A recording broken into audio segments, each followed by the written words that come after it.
Hi. While we're waiting for them to come up, I'm going to make a quick announcement. Thank you all for being here. I just want to remind everyone that this event has been set up to adhere to social distancing guidelines. Accordingly, please keep your mask on while you are speaking in accordance with the governor's mandate. And thank you again for being here. At the end of the program, we will give you guidance to take a socially distanced photo. Thank you. If you want one. I'm sorry, Father. I thought I was supposed to come up this way. I came the wrong way. I apologize. That's okay. You're Grace Lutheran, not Wrath Lutheran. How are you, pal? You can't do that. You got some guns. All right.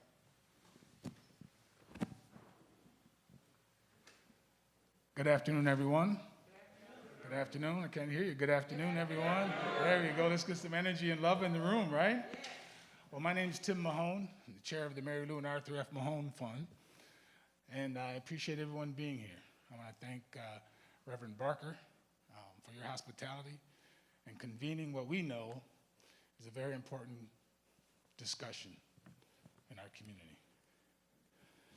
Vice President Joe Biden, Dr. Jill Biden is in the house, I believe, somewhere. Yeah, she's doing something with teachers. As she always does. I'd like to welcome both of you here for what you know is a town of love, unity, and compassion. As you know, you spent most of your career unifying people, bringing people together. And much like in your hometown, Scranton, you've often talked about family values, working class families. Kenosha is that kind of town, where we come together as people, and what unites us in our inner soul is love, compassion. And in this time of healing and hurt and pain, we need that love and compassion. And we know your leadership is all about unity, not division. It's about healing. So we thank you for being here today because we know your leadership is important in Kenosha and in our country. But we also know, and let's be clear, Black Americans face systemic racism in a variety of areas. Let's be real about that. Much like many marginalized communities, far too long. And we know with your vision and your leadership and your sense of urgency to dismantle systemic racism in healthcare, workforce development, education, affordable housing, we know your vision will heal this country. We know your vision will bring neighborhoods back together, and we thank you for that.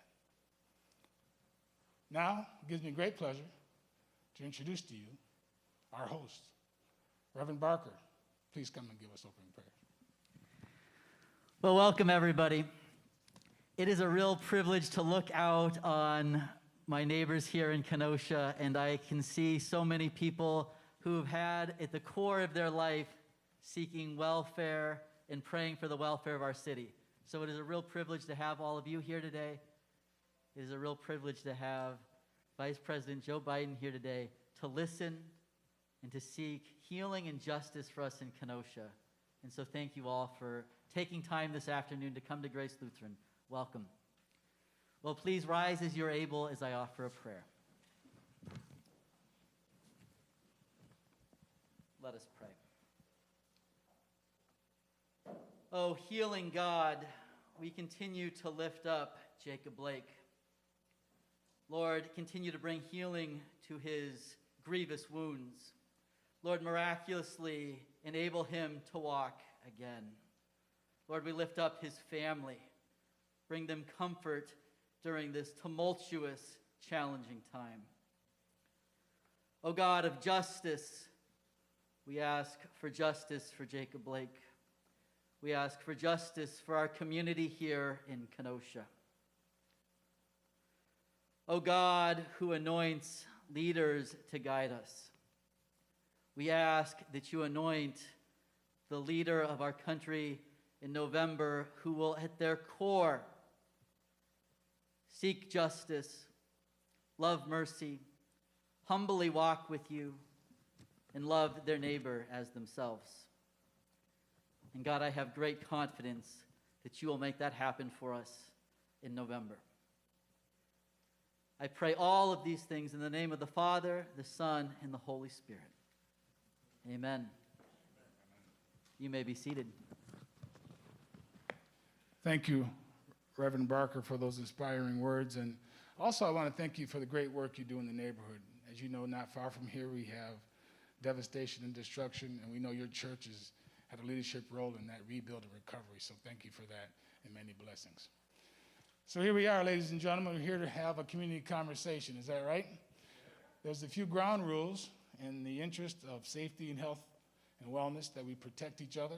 So social distancing rules are important and will be applied. We have 4 selected speakers that we're going to start with. I'll call them up. We'll ask them to speak and speak to the mic that's closest to you. And then after they're finished, we'll call up folks as you choose to speak. However, we ask that you practice the social distancing and the microphones that are here. Take your time. We'll give you about 5 minutes per person. I've been told I have the right to kind of put the mask over your mouth and shut it down a little bit. Shut it down a little bit. But take your time.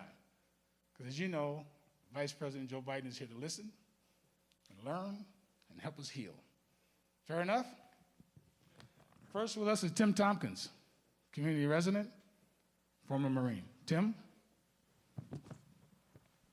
Good afternoon, and thank you very much for coming today. What I'd like to talk about, what's occurring in Wisconsin, is really something that was an American issue, and that's about race and equality. And when we talk about race and equality in America, we need to move beyond the conversation of programs. We need to start putting money behind the programs and putting things into action. Several years ago, Ben Gordon, who was with the NAACP, said, we know what the problems are. We need to start putting money behind the solutions. We know what the problems are in the African American community. We know what the problems are in the Hispanic community. But when you're looking at Wisconsin, which is considered the worst place in the United States for people of color, 34% of African Americans live in poverty, 24% of Hispanics, 28% of Native American Indians, and 18% of people who are of Asian descent. So when you talk about that race inequality, it also means about inclusion and taking those steps that we need to address those issues. We need to address the issues of employment. We have all of these jobs that are around here, but we don't have the median income, and the difference between white families and African Americans in the state of Wisconsin is 50%. We're earning 50% of what those family incomes are. And so if we're not paying people living wages, the automotive industry that was here, McWhite, American Brass, we're a community that built things. And so we've got a lot of intelligent people. We have a lot of skills that are still here. It's just tapping into those resources and creating those opportunities in employment. When I was the HR director in a municipality, one of the things that we did is we banned the box. We don't need to look for new employees, look for a workforce.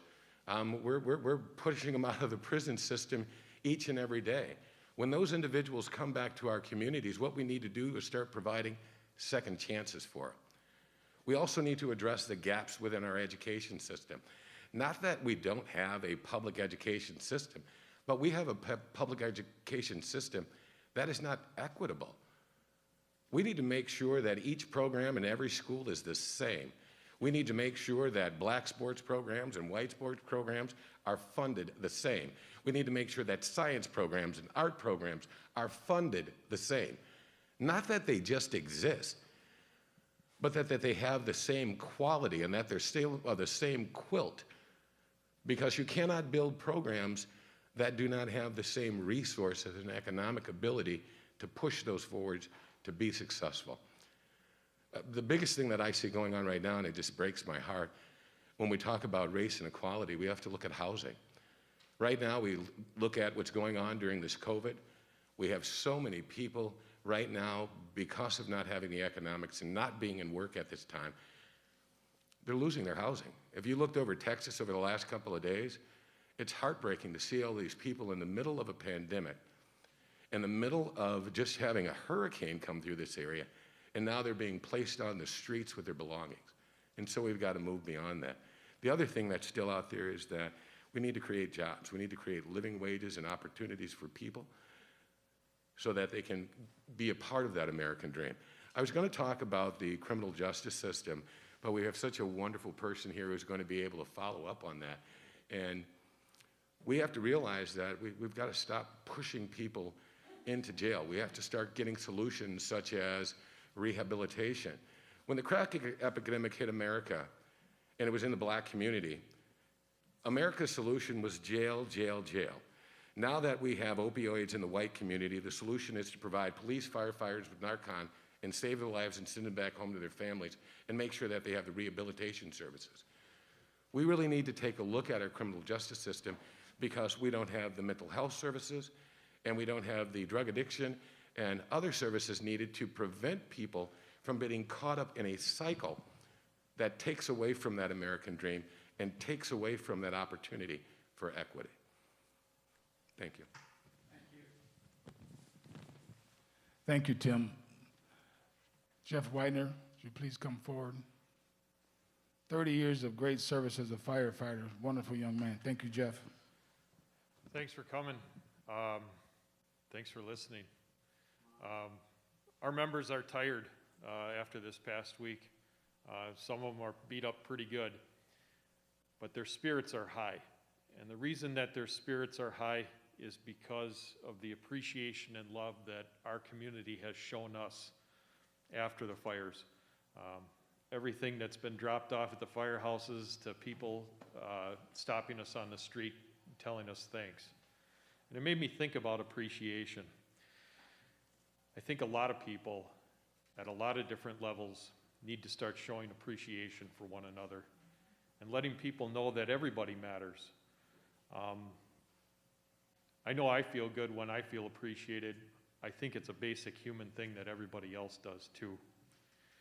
One of the interesting things in the fire department is that we have an opportunity to see so many social and economic problems in people's homes before there is a program, before there is access to health care, before there is an actual problem. I've seen it for 30 years. I'd like to tell you that it's getting better every day, but it's not.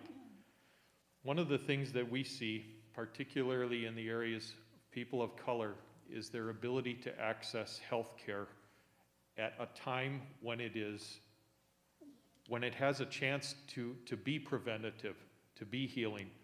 So many of the things that we see are a result of chronic ability not to get at health care. Those small things turn into chronic things. Those chronic things turn into emergencies. That's when we get called. And as a result of that, our systems are being taxed, and in many cases, and we've even asked people, why did you not seek help from your doctor? I don't have a doctor. Why did you not take this heart medication? I can't afford it. Okay, well now we're at a point now where you're taking a trip to the emergency room. At times we are the only health care that some folks have access to. We never fail to show up. We show up damn fast. And sometimes even that's not enough.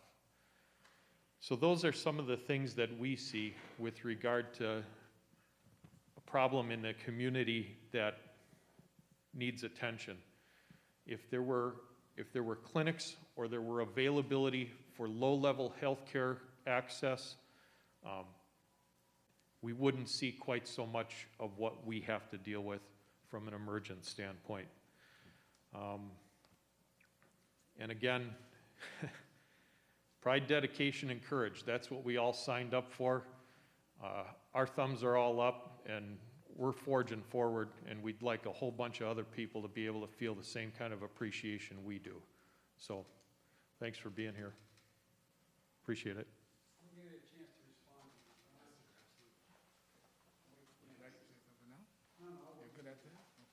Jeff, thank you for that, and thank you for continuing to keep Kenosha safe, and we appreciate that. 103 years of service. Barb DeBerg, would you come forward, please?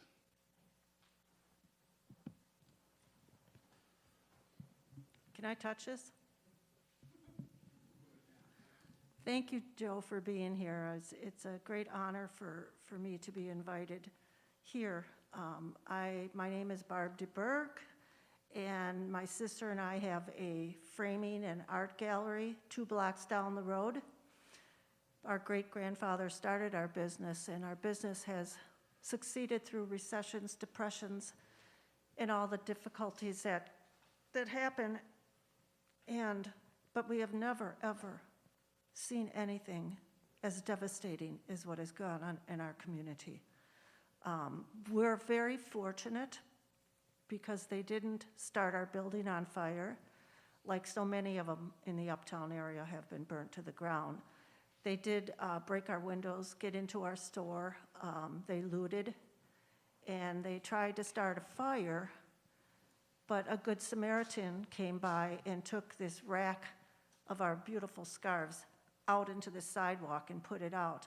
Otherwise, our store would have been up in flames.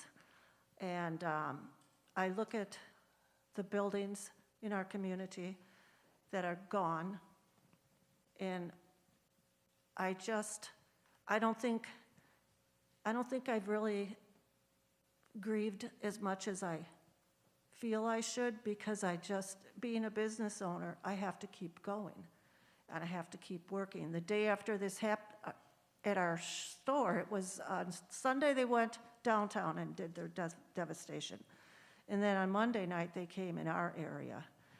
So Tuesday morning, we had a group of fellows come and board up our building, and we were open for business. And we've been continuing to be open for business, even though it's boarded up. And the love and compassion in this community has been overwhelming, not only to us, but the whole community. People are coming out, coming together, and showing respect and love towards each other. And it makes me so very proud to be in this community. That's what we do when we have difficulties. We support and help and love. So thank you so much for allowing me to come here and give you a business perspective. We're lucky we're still standing. Thank you. Thank you, Barbara. You know the community loves your store very much, and anything we can do to continue to help rebuild you, we will. Thank you very much. Sir, you're about to hear from one of the sharpest, youngest legal minds in Kenosha. Angela Cunningham, please come up.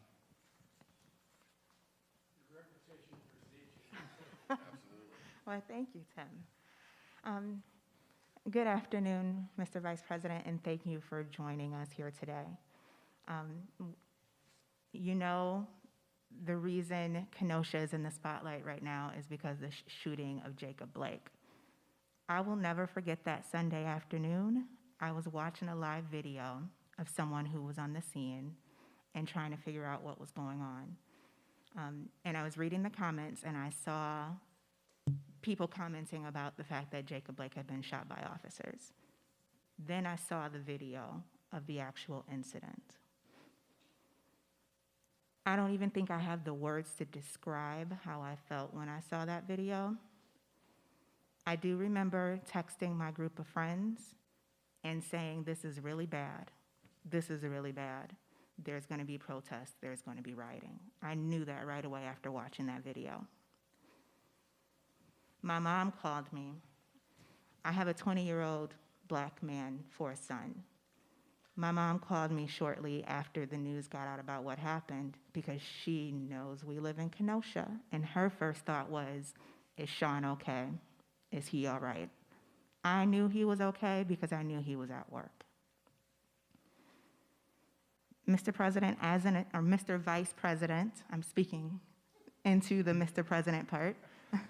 Mr. Vice President, as an attorney, I know legally why a lot of officers who kill Black men and women are not held legally responsible, criminally legally responsible for their actions, because the law protects them.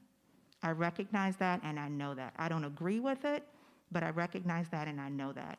And I hope that if and when you are elected president, that that is something that your administration chooses to try to address, because I feel that the law protects a lot of police officers. And I know a lot of those laws are at the state level, but if at the federal level something can be done to incentivize states to not give so much legal protection to police officers who kill Black men and women. I also want to talk, as an attorney, I have my own law firm here, ADC Law Office. Part of my practice is doing criminal defense work. I'm also a former prosecutor out of Milwaukee, so I have been on both sides of the aisle. And what I've seen in the criminal courts is unfair treatment between white defendants versus Black and brown defendants. There's over-policing in our communities. So you have Black and brown people who are picked up for a lot of times what could be minor things. Then they got a criminal record. Then that criminal record means that they have a stamp on their back that makes it difficult for them to get jobs and more likely to stay involved in the criminal justice system, so then you get a resume that gets built. I would love to see legislation put in place to try to address some of the over-policing in communities. I would also like to see some transparency in policing and prosecution and sentencing.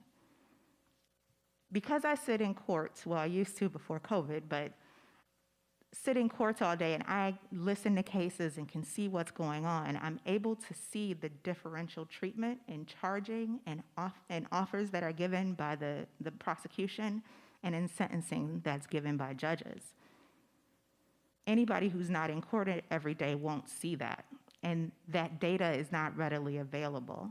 So I would love to see a nationwide effort put in place that requires police departments, district attorney's offices, and also courts to collect the data about arrests, about charges, about sentencing, about offers that are given, so that the light can be shown for people who don't sit in court all day to see that we're not just talking, that there really is a discrepancy. And I think that's the first step that needs to be taken in order to make a difference.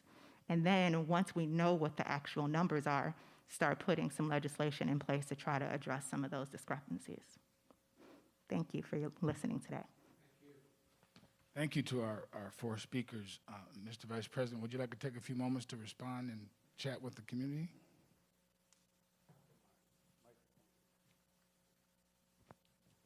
First of all, thank you for giving me the opportunity, and I hope, I don't know how much time you have after I say a few words.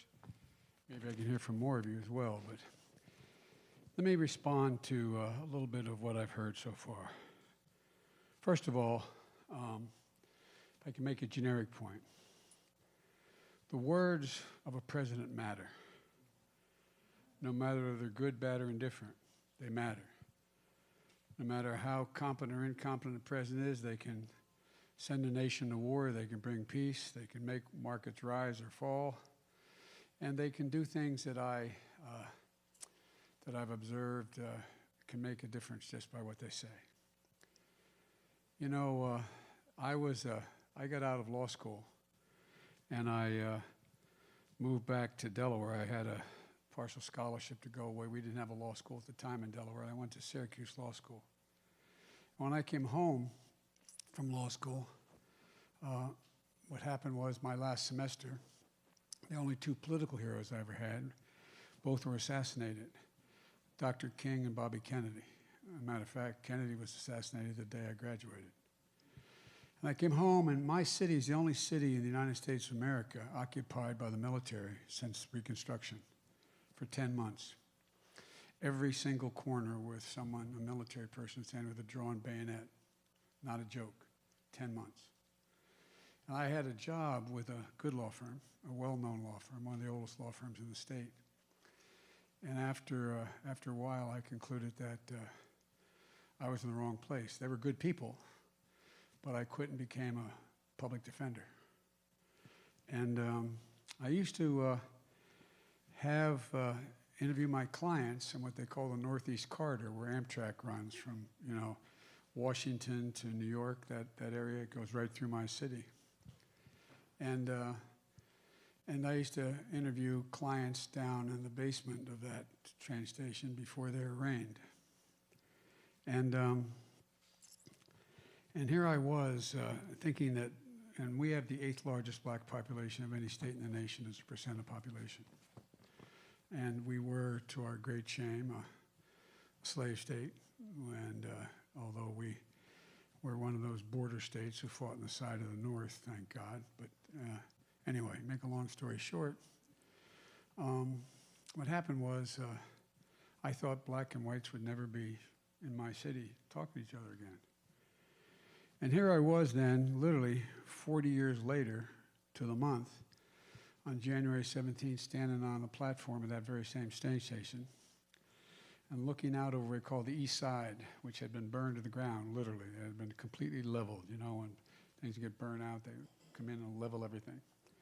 And then across the Christina River, they called the 3rd Street Bridge. It was all overwhelmingly 100% African-American community.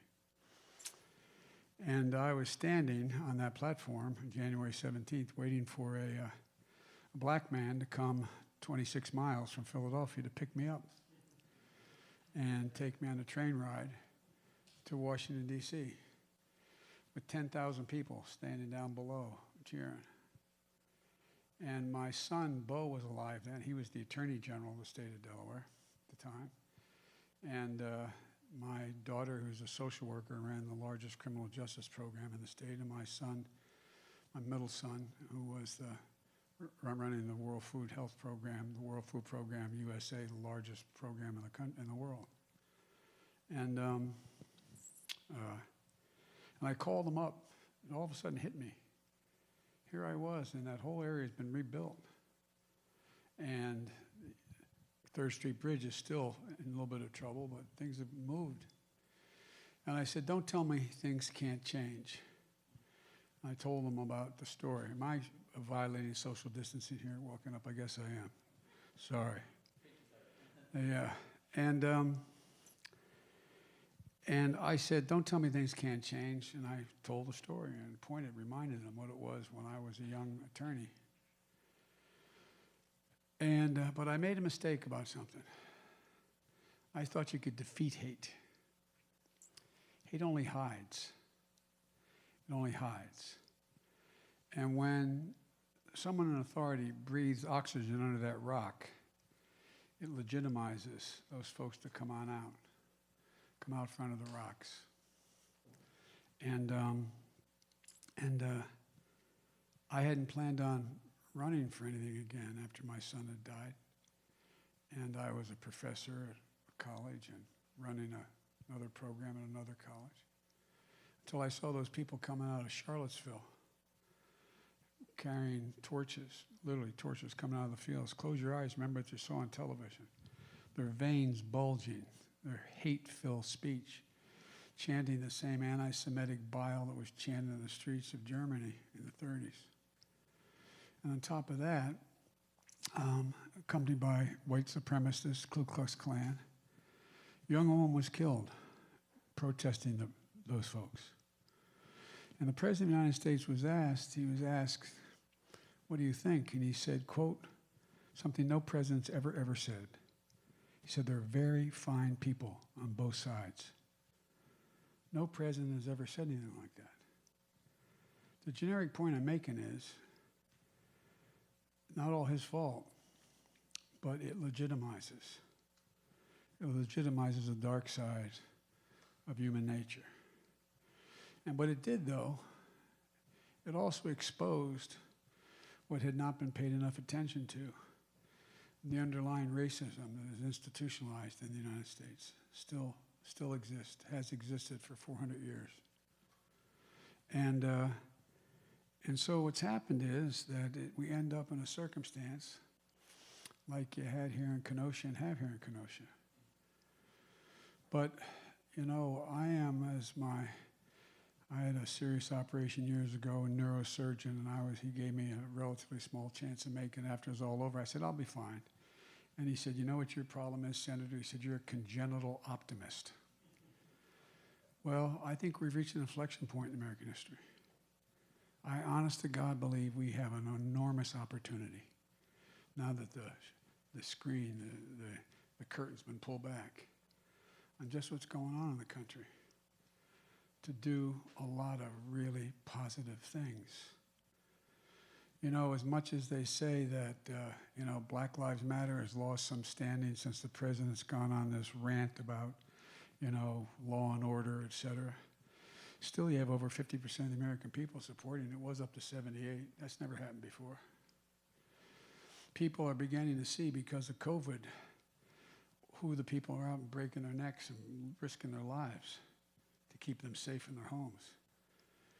You know that old definition of a firefighter. God made man, and then he made a couple firefighters. You're all crazy, thanks God.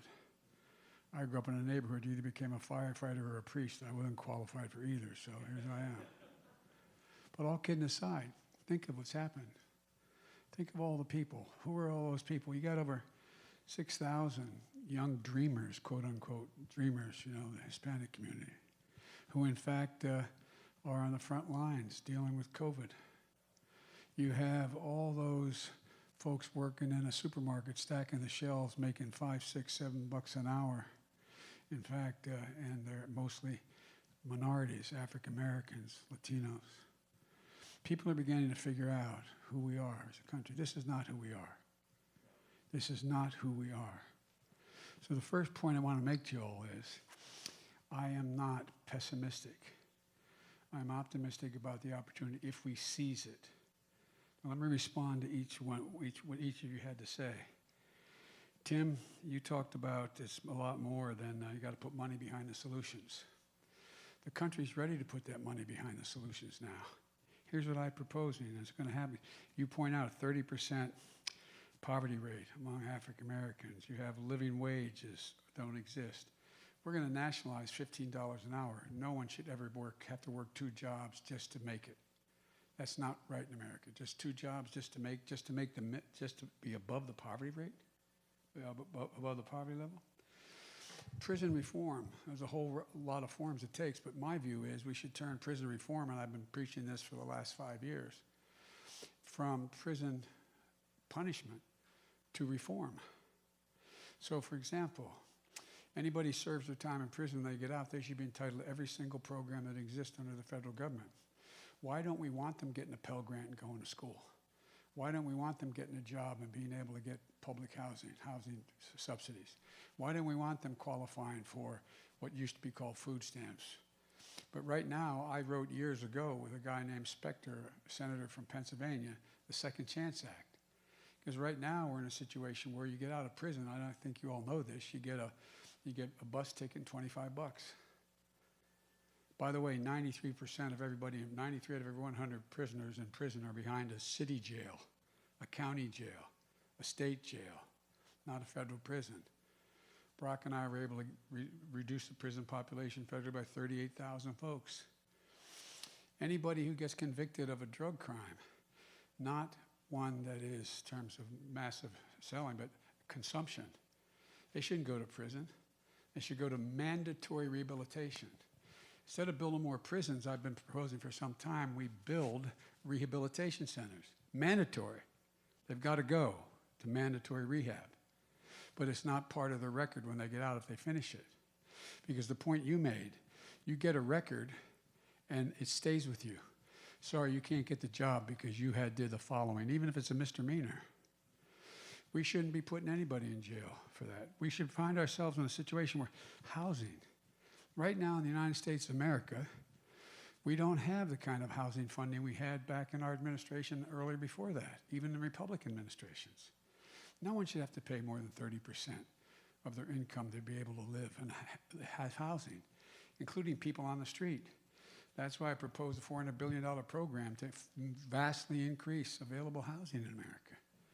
And by the way, it's not a waste of money. Even the folks on Wall Street point out that will increase the GDP, make it grow. People will do better. People will do better. Hard as the devil for any of your clients who are black to get an entrepreneurial business loan. All the studies show they're just as qualified to be able to succeed as anyone else is. Barack and I put together a program that was $1.5 billion. It brought $30 billion off the sidelines. And we provide that program for the local small business associations, so you can go and apply. Because guess what? If you get a loan, then the private sector says, hey, he's got government backing him. We're going to join him. We'll get in the deal with him or her. We're going to move that to $150 billion. It's fundamentally changing where we go. Okay, I'm giving you too much. I can see you're about to stand up. Mental health. Mental health is a badly needed commodity right now. That's why in the Affordable Care Act, we insisted it be treated equally. There's no difference between a mental health problem and a physical health problem. They're both related to your health. They should be both covered. You talked about the whole idea of federal support, clinics, and, we need community clinics. You guys are expected to do everything right now.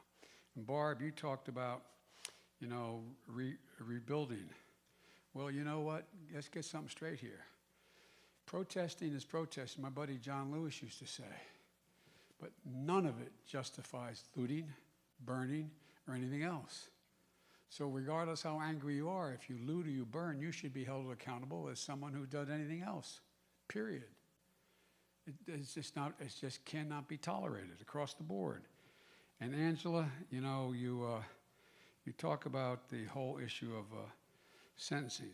One of the things that I proposed is we make sure that prosecutors are able to have to list what the option charges were given to persons. For example, if you're a white guy who can afford a lawyer and you're charged with a crime, you're not charged with 9 crimes, and given 9 alternatives and say, if you plead to the least one, we're going to put you on probation. And you have no lawyer. Or you have a public defender who's getting paid half the federal prosecutor's getting paid. Public defenders are going to get paid the same, federal public defenders, the same amount as prosecutors are going to get paid. So you have representation. Because once you get that on your record, you've got a real problem. Well, 2 people show up for a job, you have that thing you pled to, you weren't guilty of any of it. But rather than run the risk of going to jail for 5 years, you pled to get out from under anything, but you just probation. That happens all the time. That's why we have to have the Federal Department of Justice, which is not much of a Department of Justice right now, have the ability to go in and look at the methods that are used by prosecutors in their offices, how they in fact deal with sentencing and what they do. There's a lot more to say, but I probably already said too much, except that there's a lot we're able to do. The public is ready to do these things. I promise you. I promise you. Last piece, education. The idea in the United States of America, your education is determined by your zip code. Title I schools, you all know what a Title I school is, mostly in black and Hispanic neighborhoods, but also poor white neighborhoods where they can't afford the tax base. They don't have the Title I schools are able to get $15 billion a year to make up for the $200 billion gap that exists between them and other school districts, white school districts. Well, guess what? We move that to $45 billion a year. It means I can put every 3, 4, and 5-year-old in school. In school. We've learned a lot in the last 8 years.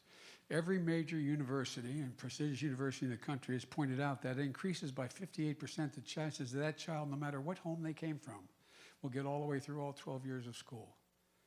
It also insists that we provide for, right now we have one school psychologist for every 1,505 kids in America. We know now that about 60% of a child's brain is developed by the time they reach that age. And anxiety that exists with children that can be identified early is able to be dealt with, anxiety. but they don't do it now because they can't pick it up. And there's a situation again where when you do that, we know that the most at-risk generation for the first time in American history is the Z generation. They have the greatest degree of anxiety of any generation all the way up the scale, no matter where they are. We've also learned, and I'll end with this. I know you're getting too antsy. Sit down, man. No, I get Okay? Here. How do I But do here's that, the right? How last do I thing. stop that? But this is important. Here's the deal. If you think about it, we've finally figured out drug abuse doesn't cause mental health problems. Mental health problems cause drug abuse. And if you don't detect the anxiety in children early and deal with it and treat it, you increase exponentially the prospect that they're going to be, in fact, find themselves susceptible to what's happening in the community. The generic point I'm making is there's so much we can do. So much we can do. And we can do it just by eliminating the tax cut for the top 1/10 of 1%, which is $1,350 billion. It's done nothing to help anybody. 19 corporations making $1 billion apiece don't pay a single penny in taxes. I'm not going to punish anybody, but everybody should pay a fair share. And I can lay out for you, I won't now because they'll shoot me, but here's the deal. I pay for every single thing I'm proposing without raising your taxes one penny. If you make less than $400,000, you're not going to get a penny tax, and you're going to get a tax cut if you make under $125,000. So it's not we can't do this. We haven't been willing to do this. But I think the public's ready. I'll do whatever you tell me, boss. You are the boss. I know when my dad would tell me to sit down, I sat down. So I'm good. I'm good. I think what you heard here was strength, experience, and empathy. And what we do know is that Vice President Biden, you and Kamala Harris have the leadership and strength to restore faith and healing in this country. We're going to appreciate you very much. We're going to continue the community conversations because I'm sure you have more to hear from our community. Portia, would you like to come forward and lead us in the next round of conversation, please?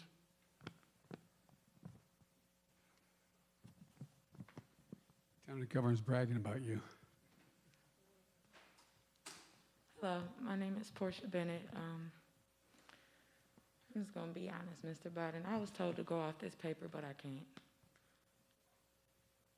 You need the truth, and I'm part of the truth. I was born here, raised here, first 8th grade class of the school that was named after his mother, so I have to give you the truth of the people. And the truth of the matter is we are heavily angry. Not angry as to where people say, oh, they're protesting. There's a difference between a protester and a rioter, a very big difference. We protest to get our voices heard. We protest to show that not just blacks are tired of what's going on. As you can see, there are blacks, whites, Muslims, Chinese, Hispanic that are out there. We came together to help get this community together as well because we live here and we want it to stay the way we've always had it. But the changes that we want has to be more in effect. We hear so many people saying, oh, we're going to give you this, we're going to give you that, but we have yet to see action. And I was always raised to go off action and not words, because you'll be let down every single time. And the action we want are hold these officers accountable to the same crimes that we get held accountable to. If I was that officer, I would be under Kenosha County Jail right now. If I was these officers who commit these crimes, because if a medical examiner if a medical examiner does their job and says, oh, I'm ruling it homicide, that's murder. Why are they not being done the same exact way that me or my brothers and sisters out here in this world are being treated? Why are there more police officers in the black neighborhoods than in other neighborhoods? Why are we more targeted than anybody else? We walk somewhere, automatically you fit the description.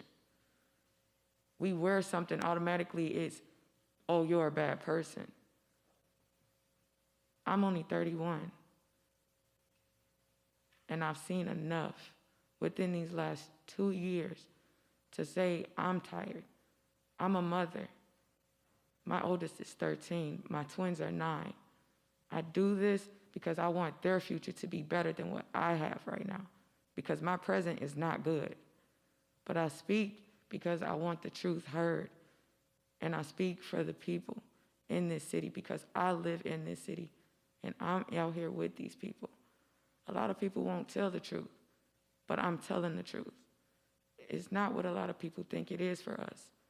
We want the same exact rights as others.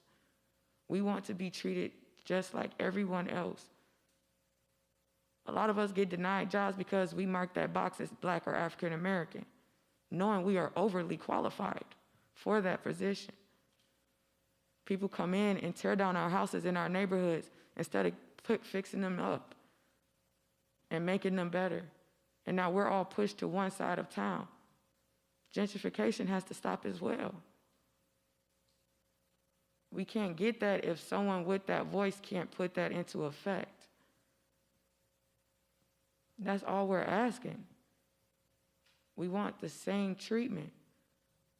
We're not asking, oh, put us above anybody. We're not saying we matter more than anybody. None of that. But for so many decades, we've been shown we don't matter. And right now, we just want someone who's actually going to show and put that action in. It's a lot of stuff we want done. And being someone who is out here I literally live directly behind this church. I know the pastor. I come over and help with the food pantry some days. So I know it. I see it. I live it. Others who don't see it and live it can't tell you the truth. They can't really give you the in-depth things that we're going through out here as Black and brown people. So I'm telling you, it's way more that we want done. And it didn't just start with Jacob, but we want change. We want change. So I thank you for coming to hear me.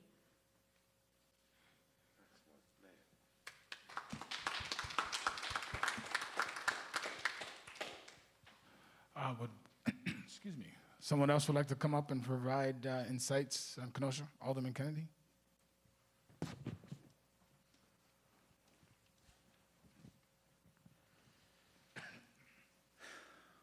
Thank you, Mr. Vice President, for being here, listening.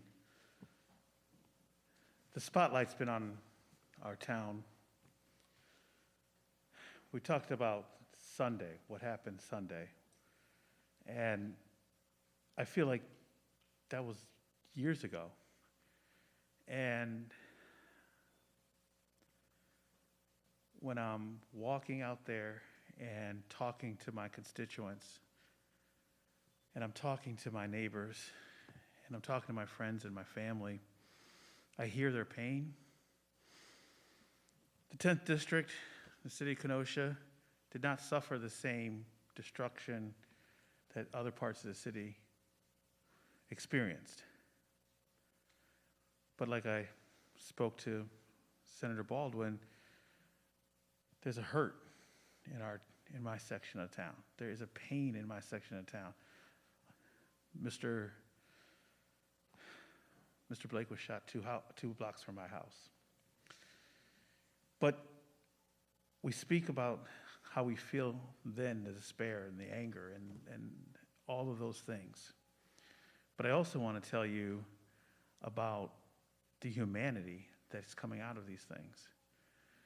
We know that someone came here to take a victory lap.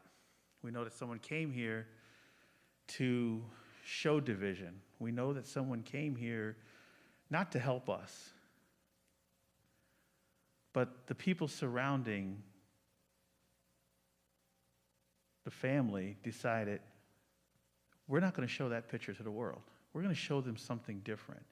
And you saw a block party happen right there where Mr. Blake was shot. You saw people celebrating life. You saw kids playing in bounce houses. You saw services being provided to the community. And this was put together in about a 24-hour period. And I'd love to sit up here and tell you I took credit for it. And I didn't. It just happened organically with the people that are around them. The spirit, that's the spirit in Kenosha, and that's the thing that gives me hope. What gives me hope about your presidency is that we can stop talking the cynicism. We'll have, when we go out there in that marketplace of voting, we'll have a real idea. We'll give people. I don't want to use the other guy's phrase there. We'll give them hope. And that's so important. The things I'm going to need in my district in particular, it's going to be more of those soft skills. There's some definitely the jobs and economic development and all the things that the other speakers have spoke on. That'll help in my district immensely. But to restore faith in the system, that's going to be very hard, very difficult. To restore faith in the process, that's going to be very difficult. But when we know the man at the top, yourself, is speaking truth and speaking an honest truth, you're going to make our work here in Kenosha a lot better, and I'm looking forward to that day. And I just, again, want to thank you. Sir, would you like to provide any closing remarks? You're good? No? First of all, I'm going to just stay seated, make it informal.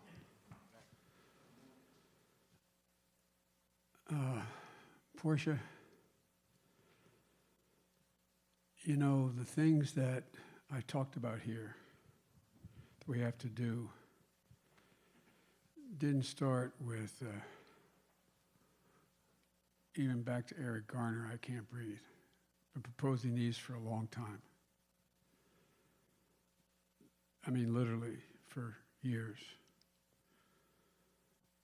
And the one thing I think we have to acknowledge, my mom used to have an expression. My mom would say, "You want to know me? Come walk in my shoes a mile." Well, even though I've been involved with the African American community and the civil rights movement since I've been a junior in high school, with the segregated movie theaters and the like, I can't understand what it's like to walk out the door or send my son out the door or my daughter and worry about just because they're black, they may not come back. I can't really, I can intellectually understand it, but I can't feel it. I just spent an hour or more with the family as I got off the airplane. Had an opportunity to spend some time with Jacob on the phone. He's out of ICU. We spoke for about 15 minutes. His brother and two sisters, his dad and his mom on the telephone. And I've spoken to him a lot before, but we spent time together with my wife. And he talked about how nothing was going to defeat him. How whether he walked again or not, he was not going to give up. We talked about a psalm in our church, Father, based on the 23rd Psalm. May he raise you up on eagle's wings and bear you on the breath of dawn until we, and keep you in, God, hold you in the palm of his hand till we meet again. Well, I think, Alderman, what's been unleashed with a lot of people is they understand that fear doesn't solve problems. Only hope does. And if you give up hope, you might as well surrender. There's no real option. And as we talked, I listened to his mom.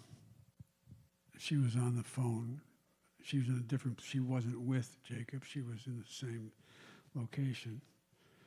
And his, as I said, his dad, his son, his brother, two sisters, and a family lawyer. Two family lawyers were there. And what I came away with was the overwhelming sense of resilience and optimism that they have about the kind of response they're getting. His mom talked about, my wife asked to say a prayer, and his mom said a prayer, where she said, I'm praying for Jacob, and I'm praying for the policeman as well. I'm praying that things change. If you think a little bit about where we are right now, it's been a terrible, terrible wake-up call that's gotten the rest of the nation to realize that it's a confluence of three things. One, the COVID crisis. Two, and we didn't have to have over 6 million people contract COVID, over 186,000 dead and climbing. If we had acted, if we had just acted. It's been pointed out by the University of Columbia Law School that if he had acted just 1 week earlier, 37,000 more people would have been alive. If he acted 2 weeks earlier, 51,000, maybe 31 and 57 or 51. But the point is, over 80,000 people would still be alive. You have to take responsibility if you're a leader, a president. Instead of saying, I'm not responsible, it didn't happen on my watch, I take no responsibility. Well, I think the country is much more primed to take responsibility because they now have seen what you see, but you don't experience it the same way you do, Portia, because they're not a bright young black woman with 2 kids, or is it 2 or 3 children 3 children that you have to worry about. But there are changes that are taking place in the country, and one of the problems is that, look, this is not about me. It's really not about me. But if we have 4 more years, we're going to have 4 more years of the exact same thing, only it's going to impact us for a couple generations. And the public kind of understands that now. And I think they're so ready to do so many things they either are fully unaware of or aware of but never registered with them before, or they just have seen things that they hadn't seen before. You know, when Dr. King, when he said, I know that's ancient history, you weren't even born. But when Bull Connor, I was in grade school, when Bull Connor took those fire hoses and dogs on those black women going to church in their Sunday best and little kids having the skin ripped off them by these high-powered fire hoses, he thought he was putting a wooden stake in the heart of the civil rights movement. But in other parts of the country where they heard about this but didn't believe it ever happened, everybody turned on a black and white TV. And they saw it, said, oh my God. Dr. King said it was a second emancipation. It got the Voting Rights Act and it got the Civil Rights Act. Didn't get us all the way there, but made progress. When that young man stood there for 8 minutes and I think it was 43 seconds, watching Floyd die, having his face pressed up against that curb, people not only in the United States, but all around the world said, oh my God, it really, really happens. When you had a man of his size and physicality calling for his mom, it struck a nerve that hadn't been struck before. It's awful it has to happen. But I think we're at one of those moments. We have this opportunity. If we don't let up, we don't let up. There's a reason why this administration doesn't want to wants to only talk about dividing the country and about law and order. They don't want to talk about all those people who have died from COVID. They don't want to talk about the fact that almost 1 million people again file for unemployment, don't have jobs. They don't want to talk about the fact that you have tens of thousands of businesses closing, and maybe for good. And I want to talk about the fact that the Congress passed legislation, HEROES Act, to provide money for states to be able to keep firefighters on the job, teachers on the job, first responders on the job, et cetera. They don't want to talk about that because they don't want to do it. They don't feel it's their obligation, so they're trying to divert us in the attention that they have. If I get elected president, I promise you, there will be a National Commission on Policing out of the White House where I'll bring everyone to the table, including police chiefs, including civil rights activists, including the NAACP, including the Latino community. And we're going to sit down there and we're going to work it out. Because a significant portion of the police are decent people. But no one, there's a lot of bad folks in every organization. There's not a whole lot of people who want to speak up, be the odd man out or odd woman out, no matter what outfit you work with. And so we got to give a chance to change things, and we can. There is not a single solitary reason in the world why, as I said, we shouldn't be in a position that everybody, and that's my wife, Jill. Hey, Jilly, I'm Jill's husband, actually.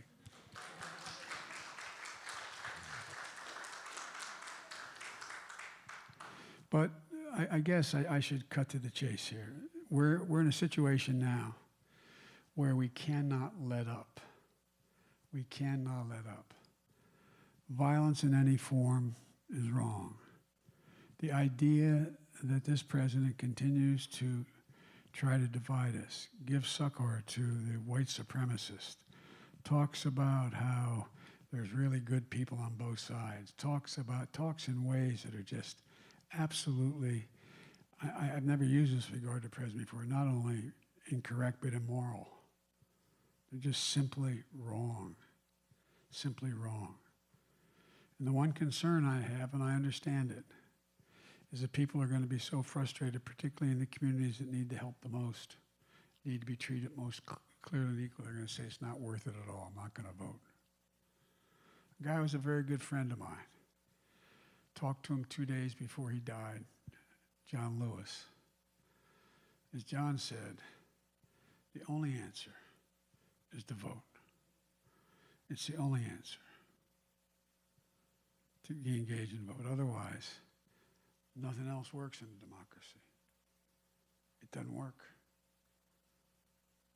The not so good guys win when we don't vote. I understand. I really do have a sense of the frustration. But so, where I am, I'm absolutely believe, when the United States, when America has set its mind to something, it's never, never, never, never, never failed when we put our minds to, and we do it together. Never. We've gone through wars and pestilence, plague.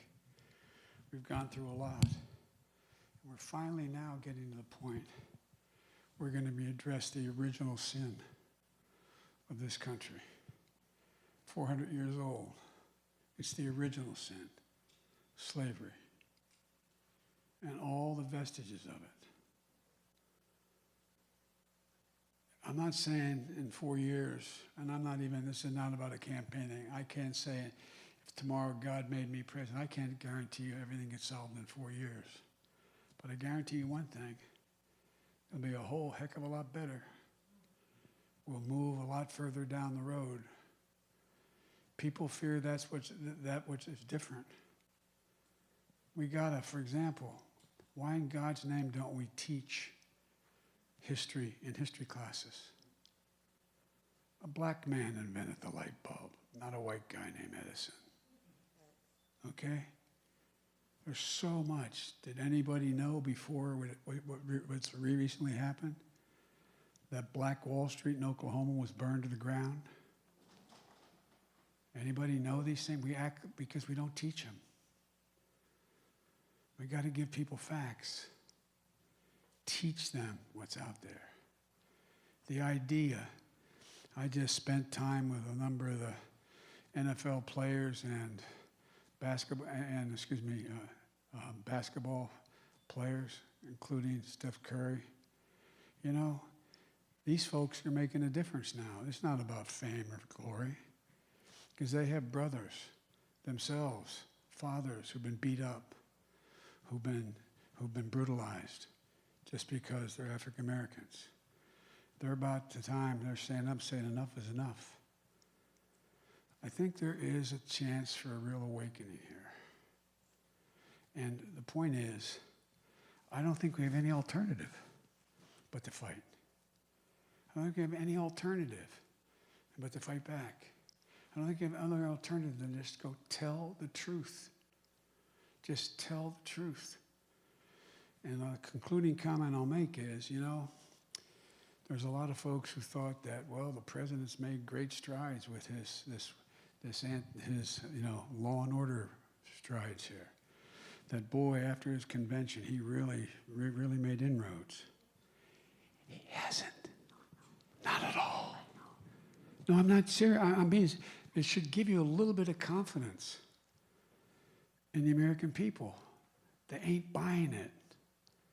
With all the millions and millions and millions of dollars being spent, they're not buying it. But we got to do more than them not buy it. We got to be honest with them and say, you got to step up. You got to step up. We got to do a lot more than we've done. Because this is the first chance we've had in a generation, in my view, to deal and cut another slice off institutional racism toward getting to the place where it changes.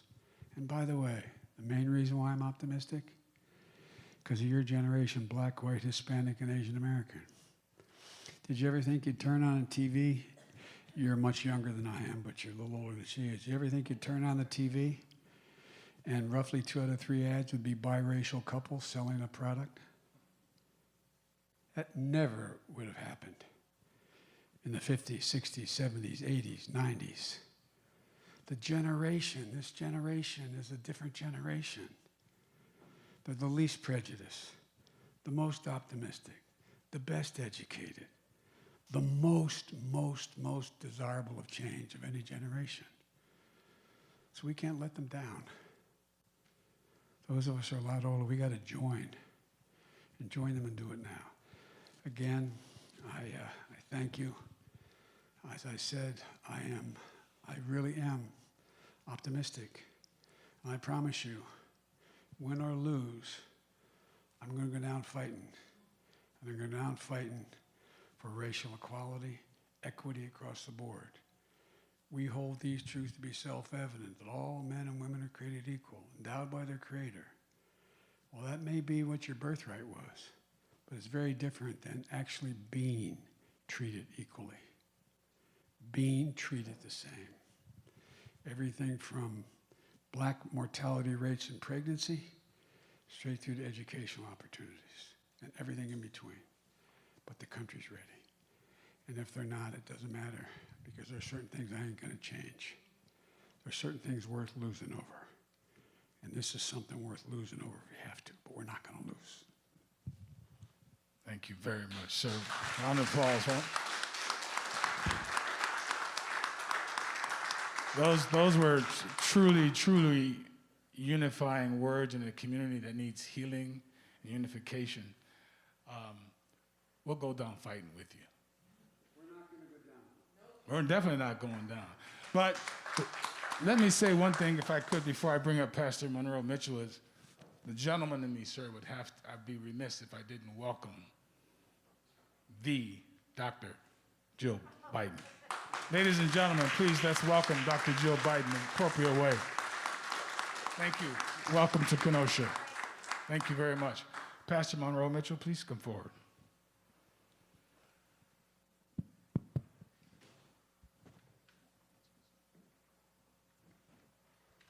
Thank you, Tim. Thank you, Mr. Biden, for coming out.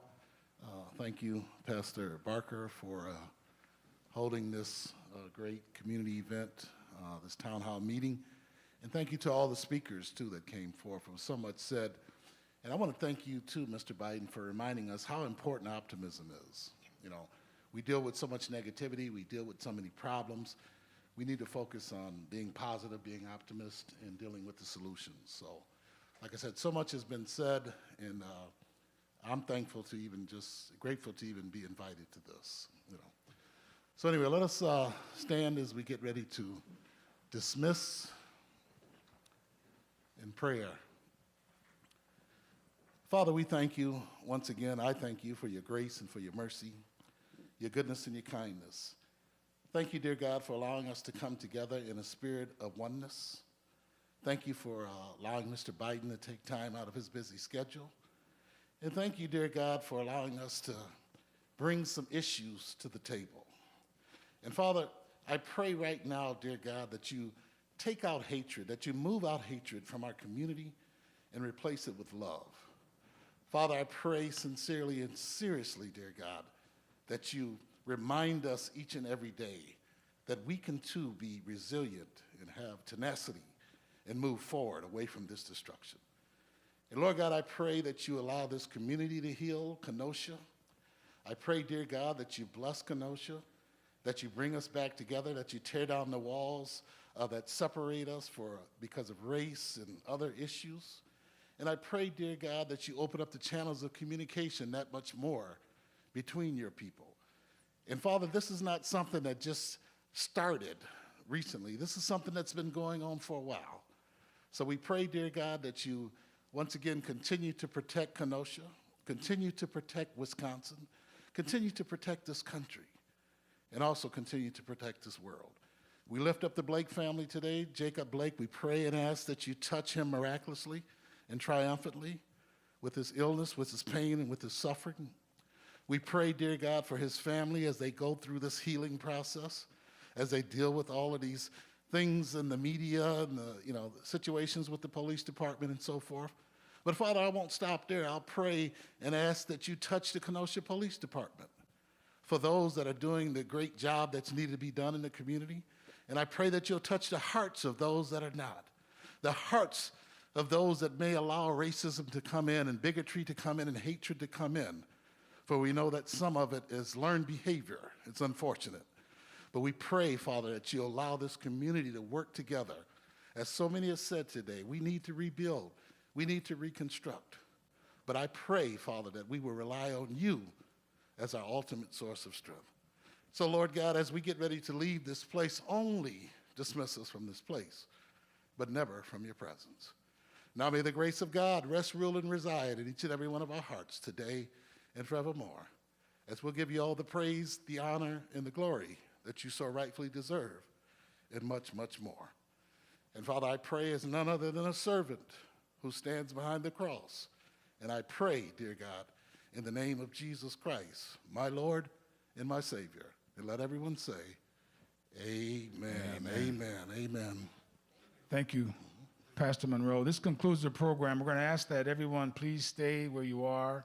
State staff will take over. We're going to take a photo, and they will direct traffic. Before we begin into that process, I'd like to thank Pastor Barker for hosting us here today, and Dr. Joe Biden and Vice President Joe Biden for being here. We wish you well. We thank you for bringing the unifying force to Kenosha. This is a community of immigrants and blacks, and Latinos, Germans, Polish, Italians. We work together. We're hurting right now. We know our challenge is to dig deep in our inner soul to heal our own community. We look forward to your leadership and the leadership of Senator Kamala Harris to restore faith in this community and faith in this country. God bless you.